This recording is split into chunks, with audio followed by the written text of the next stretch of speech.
we are going to be creating the Proteus Builder kit configuration here and showing how it'll fit into the Proteus Builder shell. So for this, we're going to need a few parts in order to assemble it, and you can see them right here. So what we do have is the left analog cube, the right power cube, over here, a charger cube, a Xbox module, a D-pad, as well as an XYAB. We're also going to need some plugs to cover some pieces up, as well as a connector plug for one of the exposed connectors. We are then going to begin assembling it. To start, we are going to be taking that analog cube, making sure we have it in our hand, and mixing it with the power cube. We gotta keep an eye on how it will be assembled, because we want that left analog to be facing forward. Once we have this kit fully assembled, connecting that with the power cube, we want this little lock switch to be facing down, as that'll be really important when putting it into the builder shell. So lining everything up, popping them into place. We then want to use that white lock switch in order to make sure that the pieces don't come apart when you pull or any kind of stress gets put under it. So now we have the first two pieces fully connected. We then want to add our charger spacer, and when putting this on, keep in mind which direction you want that charging port to be in, because most of the time you'll want that facing forward alongside the stick in order to allow for charging as you play. So we're just going to get that put on here and then locked in with that white little switch on the back of it, much like the cube from previous.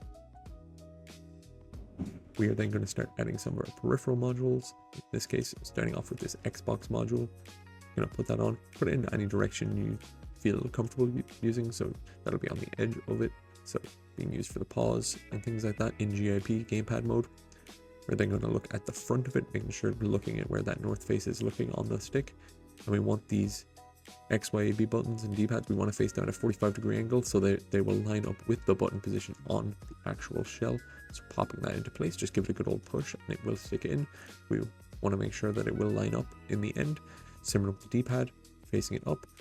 We do have the Y and up D-pad direction set here and on the shell, but you can remap it in the software, so it is not too integral which way it is, as long as it is that 45 degrees. And so that is the actual functionality setup. Every little pieces, make sure it's all locked in and pressed in. We are then going to start adding some of these covers. So first we have a cover for this connector, which just pop it on and then you use the lock switch so that it stays in place. We're then going to look at some of these port face connectors where you can see the boards. We have a handful to put in here, one alongside that connector. Going to be there, and then two more at the bottom. We're not going to put any on the top, as this will cause some space issues when trying to put the shell on, maybe cause it to slide around or wobble when using it, so we want to only put those at the bottom. Now we're going to take our builder shell, make sure we get it nice, looking at where it is, making sure that stick faces out the right as we are using it in left-handed mode, and making sure that north face is pointing forward. We just place it in its orientation, and then you just give it a good old push and it should click into place as we make sure it's lined up.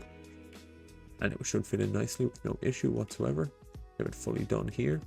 All the buttons should be possible. You can see the charger should be facing at the front as well. So this should be fully usable now. The stick, everything. You just put your left hand on it in this case. You can use it as a one-handed module, or you can have it alongside a mouse, and it should work perfectly.